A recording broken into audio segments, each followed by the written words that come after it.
Welcome back to High Street Matters, a podcast from BIRA, the British Independent Retailers Association. I'm Andrew Goodacre, Chief Executive of BIRA, and today I'm bringing you a special budget reaction episode. This is being recorded shortly after the Chancellor's delivered their autumn budget last week. This budget, as we know, was promising lots of reforms, and we hoped as independent retailers that we would get exactly what we've been calling for, i.e. permanent changes to business rates, action on unfair competition from overseas sellers, and support for the high street.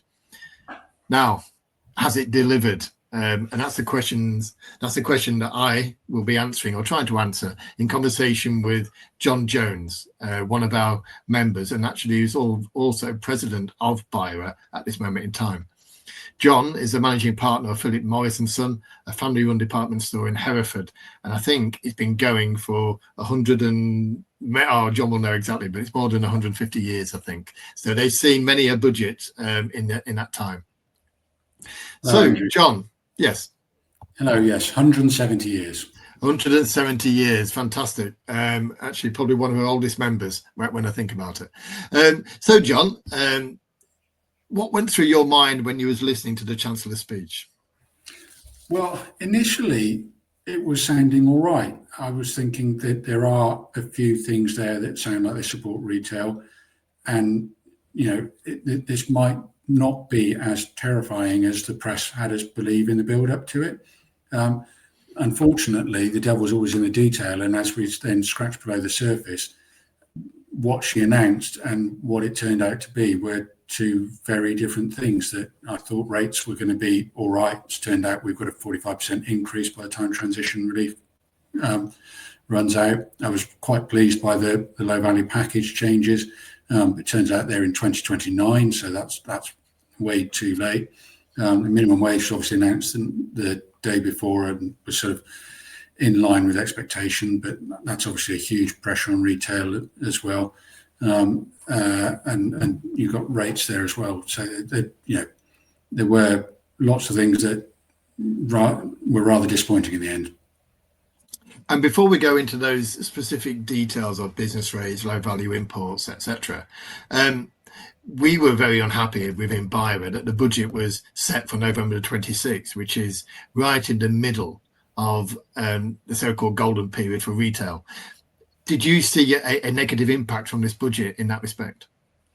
I think it did dent consumer confidence. The press around it was probably more fever pitch than any normal budget, and we definitely, particularly in the 4 or 5 days before the budget, had really slow days, and I'm sure that was down to the budget coming, and it's picked up a little bit since, but not what I would describe as seasonal norms yet. No, and that slowness before the budget has been reported across our membership in general, and I would say that our worst fears came true, sadly. I think doing a budget at the end of November is damaging to consumers' behaviour. The negativity around what was in there, what was out there, were taxes going up, weren't they going up? It just feels as if that this whole process was longer, more elongated. There were more potential policies than we normally hear about, and the end result was largely negative as well. So I think it got off to a bad foot, and as you say, then there was more devilish detail when we look at the announcements individually. Let's talk about business rates. You mentioned you are looking at a 45% increase in business rates. Was that what you were expecting when you heard about the so-called transformation of business rates? No, obviously, there was a manifesto pledge from them that there would be a proper change to business rates and the whole thing would be reviewed. But what they've actually done is tinker around the edges yet again, and there's no meaningful change, no long-term change at all. And it would appear that we're set for business rates how they are now to the end of this Parliament. When she was announcing it, obviously there's two elements to how business rates bills are calculated: the multiplier and the rateable value. She announced a multiplier that had a little bit of support for small retail, independent retail, and I did my initial calculations, and it didn't look too bad. We'd got a bit of an increase, but I was it was at a level that I was okay with. But then once we've got the new rateable values on our properties, which despite the actual rent on one going down, one of them, that same property, the rateable value has shot up enormously. And suddenly I'm looking at this bill that once transition relief runs out, has gone up 45%, which is obviously massively ahead of what inflation is, and will put us at our highest rates bill ever. So it's not support for the high streets at all. And your belief is also our belief that rateable value normally reflects the average rents paid on sites, doesn't it? You know, when you get your rateable values through, if you're in a rented property, that normally reflects the amount of rent that a retailer's paying to occupy that building. Yeah, that's how I'd always understood that it was set, and what we're actually looking at is a rateable value that is more than 50% above what the rent is, and that rent is set at market value in the area. So that sounds like you should be appealing on that one. Do you plan to do that? I will obviously be doing some further analysis, seeing what others in the area are like, and then getting somebody onto it to appeal it for us. Brilliant, thank you. But sadly, from my experience of understanding the appeal process, I think there's still a huge backlog from the last revaluation, which was 2023. So it's one of those processes that moves along very slowly. So, but I do wish you the best of luck with it. And my message to anyone listening to this who's experienced what John has experienced in terms of those large increases, then you certainly should think about appealing your core rateable value. There's a website available. You can easily check it. You can check you've got your square footage right, but it's really important to check that your rateable value is correct as you understand it. There's no guarantee it will be, just because that's what it says on the bill. So it's worth checking from that point of view. John, just while we're still talking about business rates, there's been some announcements out since the budget, given the furore around the increases going. But how does it make you feel as an independent retailer if I was to tell you that, based on research that BIRA's done, that a large supermarket superstore on a retail park, based on what's been publicly made available through that government website on business rates, it's experiencing a 1.6% increase alone, just that in its rateable valuation. And so effectively, they will next year pay £70,000 less in business rates than they will have done this year. How does that make you feel as a smaller retailer who knows they're going to have to pay more? It's hugely frustrating, but it's also not surprising. Like, today and yesterday, the days we're recording this, the press has been full of stuff about how Rachel Reeves has misled them.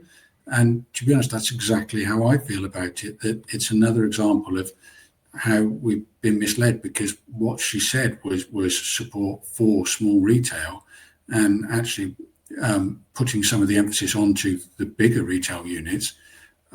It looks like it's going to become exactly the opposite, that some big retailers are actually paying less, whilst the smaller independents and those that give the high street life are paying more, which it's struggled to see how it makes any sense.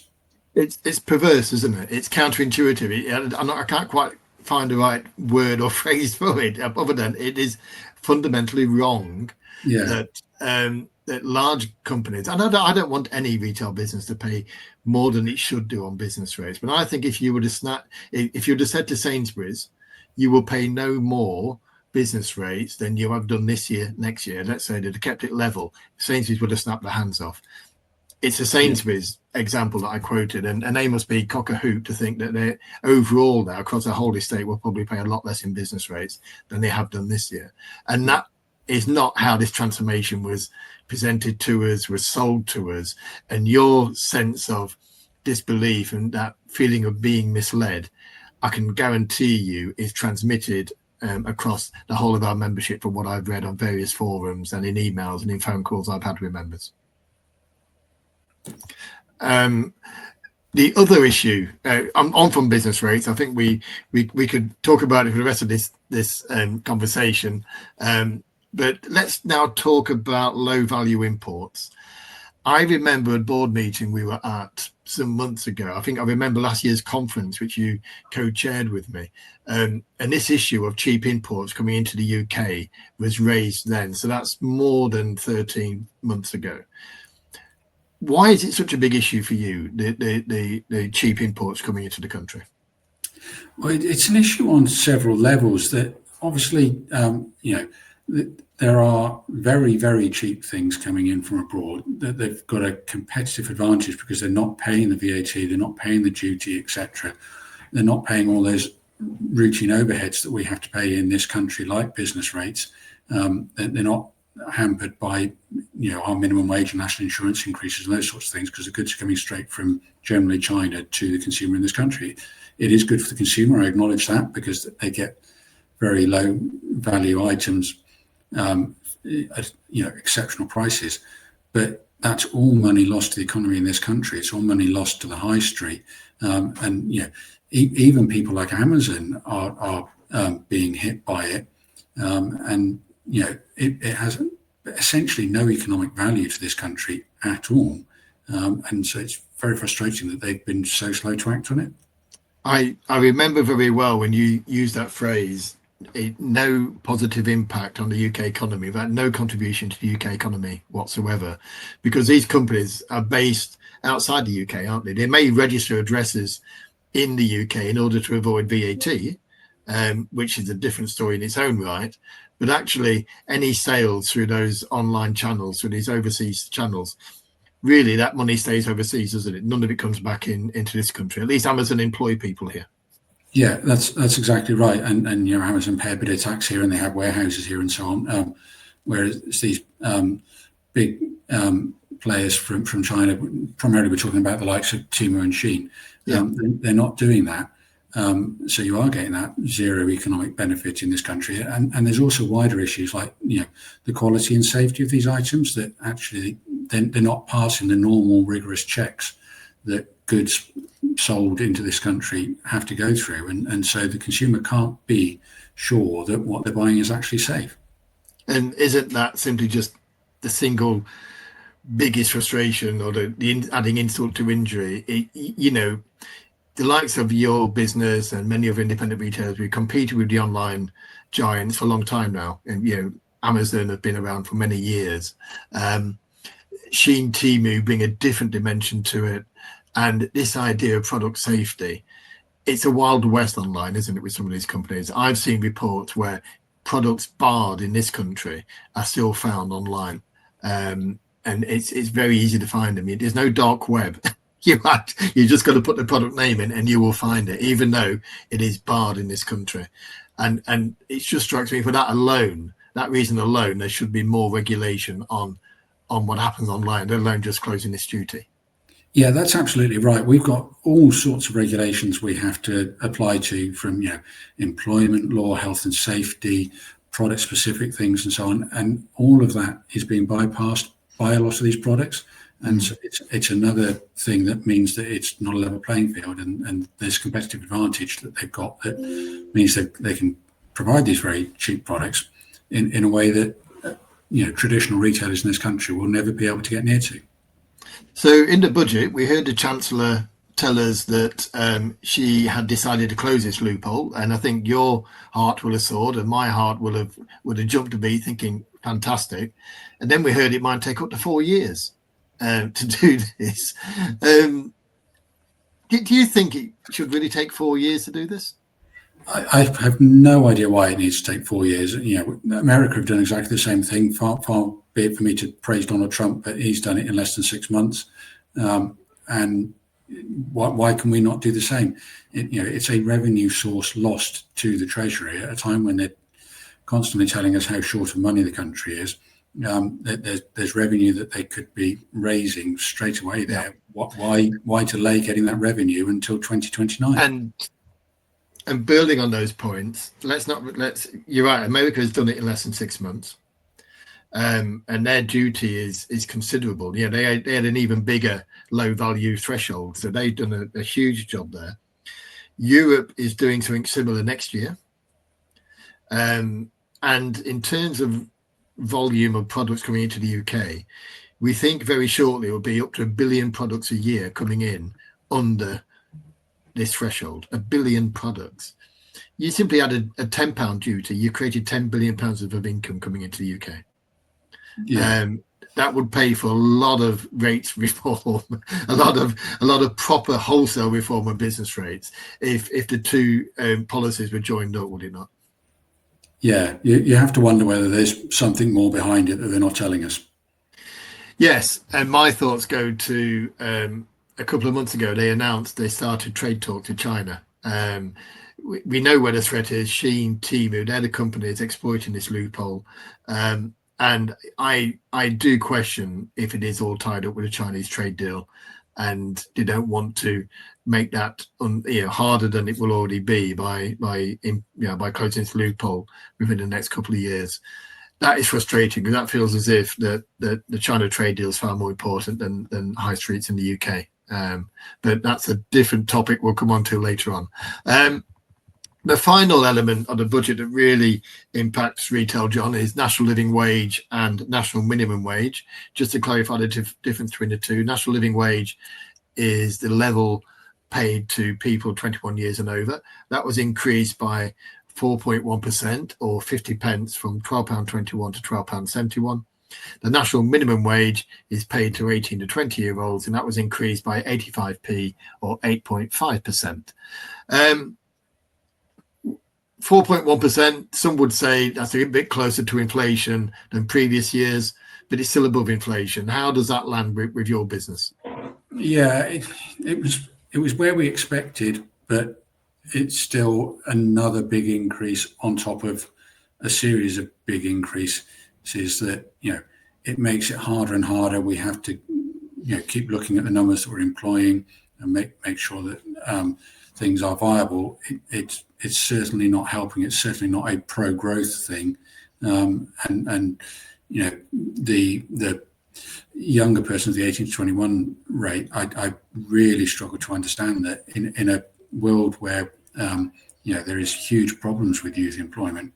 Surely it's better to give an incentive to businesses to be employing people that are just out of education, to give them an opportunity and to invest in their training. So why make it less and less appealing to employ them? It just doesn't make any sense to me.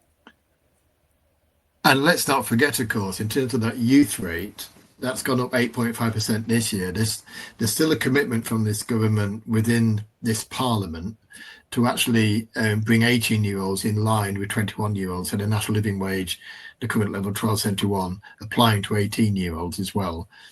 That's almost a £2 gap that's got to be bridged in the next 3 years. So we can expect bigger increases than 8.5% in that time, possibly.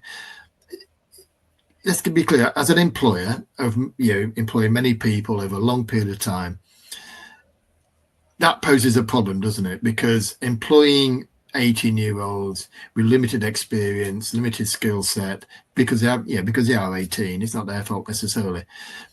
Basically, you're being asked to pay an 18-year-old the same as someone who's been with you for 10 years, and that is a problem for employers. Yeah, and we're a business that invests in youth. We've always used apprenticeships in a significant way, and it's worked very well for us over the years. But if I've got an 18-year-old and somebody a bit older, a bit more experienced, that I've got to make a decision between an interview, it makes it more and more likely that I'm going to go with that older, more experienced person. It is true to say that a lot of youngsters are not workplace ready, and so that lower rate perhaps helps compensate a bit for that chance you give them and that time you invest in them, training them and getting them to the point where they are properly workplace ready. And so I assume this policy is supposed to be sort of pro 18 to 21-year-olds to help get their standard of living up, etc. But actually, I think it probably just means that more of them will be unemployed. And that is the real risk. I think that it's a super point that you've made. You've explained it very well. And we already know that there's a growing number of young people not working. They're called NEETs, I think, which is an acronym for Not in Employment, Educational Training. And that's growing all the time. That adds to the welfare bill. And it does seem counterintuitive, again, to make it harder for employers to employ younger people, because if the wages increase to that level, it's a bigger risk, isn't it, taking on someone with less experience and, as you say, not necessarily ready for the workplace. Yeah, it is, and particularly with the Employment Rights Bill coming through as well, it makes it less and less appealing to take a risk on an employee. Now, we have in the last few days seen the climb down that you're now going to have 6 months rather than full rights on day one. That is a positive step in the right direction, but 6 months is still not a long time. It isn't. No, I agree. And that is a welcome reverse of long-standing policy as well. But you're right, 6 months is not necessarily a long time. I mean, most probation periods last for at least 3 months. So you've only got another 3 months to assess whether that person is living up to expectations, adding value to your business. So one to watch, no doubt, for the future, and certainly another topic for High Street Matters podcast going forward. So we've talked about business rates, we've talked about low value items, we've expressed our concerns about the changes being made, the delays being implemented, the lack of action to address what seem to us to be easy wins for this government. And we talked about the impact of national living wage, national minimum wage. It's easy possibly to paint this budget in a very black light. And I'll try not to do that all the time. But so final question for you, John. Was there any good news for you or for your business in this budget? Was there anything that you thought, well, yes, I'm pleased about that?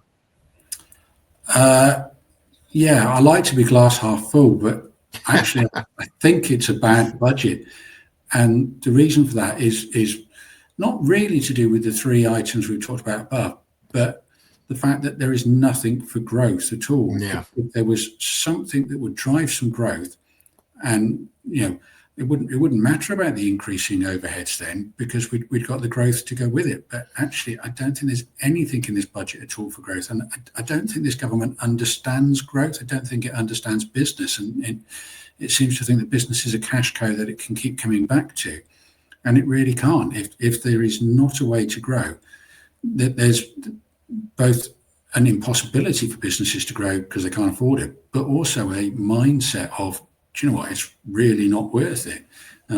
It's not worth the effort and the risk. And so I think businesses are, struggling to see the positivity. Yeah. I think, you've got to keep moving forward. You've got to keep innovating. You've got to keep trying. But I can understand why a lot of businesses are finding that really difficult to do at the moment.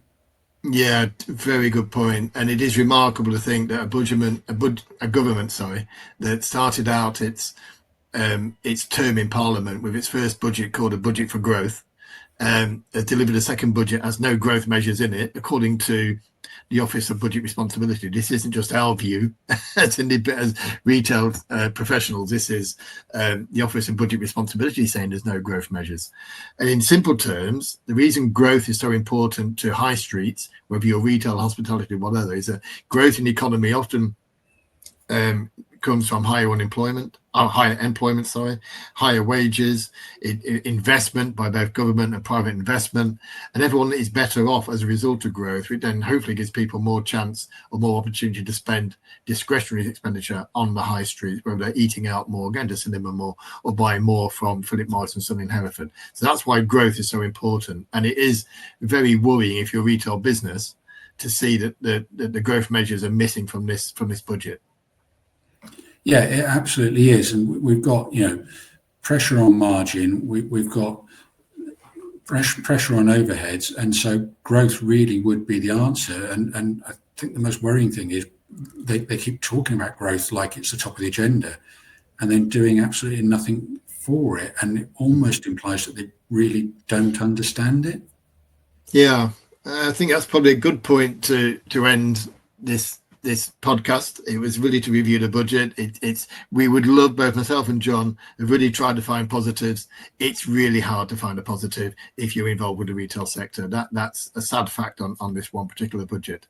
But I do know that independent retailers like John and all of our thousands of members and people throughout the country will find ways of readjusting their business, moving it forwards, and accommodating the budget and what it means to them. Please get in touch with us. Please let us know how you're getting on. We would love to hear from you. John, thank you so much for your contribution. It's really, really helpful to hear it from the coalface of retail business on the high street. Thank you, the audience, for listening to High Street Matters. This is an original podcast series for BIRA, the British Independent Retailers Association. Thank you.